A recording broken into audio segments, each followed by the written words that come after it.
You know, they are just a few weeks away from the Master appearing, even though it's been building. The suspense is building, and it's really a 3-month payoff, which is really amazing to this angle. And then, of course, there's, I don't know if you remember this. No, well, wait a minute. Why is that amazing? We announced that there was a mystery man manipulating a series of freakish bounty hunters to come into the territory and try to put the top babyface out of action.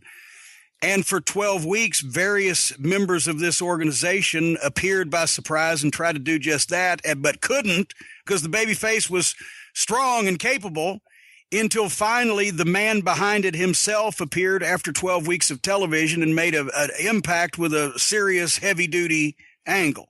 What's amazing or in some way stands out about that? Isn't that like they're all done? Well, it's like how they're all supposed to be done, but you know, to play spoiler here, even though I don't know how really you can call it spoiler. It's 25 years ago. 25 years ago, but for the people who haven't seen it, it's new to them. Well, let me ask you this. I'm going to say the name because it's not a secret. Well, no, should we do that, or are we hurting people's feelings now?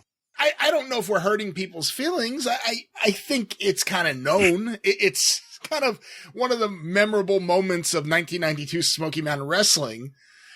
So let me ask you. Okay. It's a 3-month build. Yes. Is it hard for you when you're the booker and you know you have a talent like Kevin Sullivan, who you're going to be bringing in, and you have this hot angle, to sit on him, even though you're building it up and you're doing it the right way and you're building it up great? Is it hard for you to sit on knowing you have this talent ready to come in and you're not using him yet? No, because for one thing, I'd already made the deal with Kevin to come and what we were going to do, so I wasn't worried about him not coming because I trusted Kevin. And he loved Knoxville. He had lived there for a while. He had family there that he would come up and visit for the weekends that he was working for me. But no, because sitting on it meant that when he finally did come in, it would be good rather than just blurting him out, shitting him out like a turd on a plate. Here he is, even if he's a big star. It's kind of like when we were at a WCW booking meeting back in 1989. And, of course, Barnett had to say things that Hurd wanted to hear. And Barnett's, well, what are we going to do to draw money at the houses next month, right, my boys? And I said, well, we're not gonna. Because at the time, we just lost several people to injury. We'd had change in Skyscrapers tag team. We had some other belt we had switched for whatever fucking reason. Somebody had a hangnail. Somebody was on the outs with the office. I said, so he said, how are we going to draw money next month? I said, we're not going to draw money next month, which is March. I said, Sting had hurt himself. I said, but if we try real hard right now, we might draw some money in June. Meaning that March, April, and May weren't going to draw regardless of what we did. But if we set something up for June through those 3 months, June might draw. But I didn't want to hear that. So he went, oh, and it's not your money.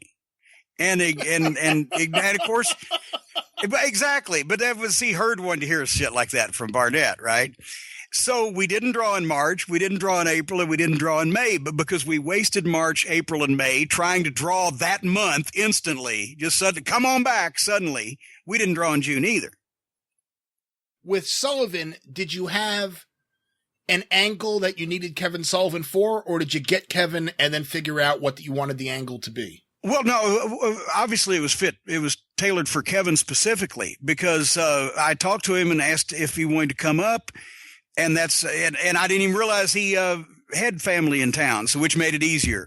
And we made a deal on it, and that's when we came up, both of us, with the angle and the way that we would introduce him. And then I had some freaks. The Mongolian Mauler lived in Tennessee and had been doing outlaw stuff. Yeah. And the Night Stalker, Brian Clark, had been actually training a little bit in Georgia with Paul Orndorff and lived in Atlanta. So since Paul was coming, there was somebody to drive Paul, and he was glad to be on TV at that point because he never had been. So I they were good talents and they fit the picture, but I could get them reasonably and affordably from a distance not too far away. And that was 3 months of setting up Kevin without him having to be there.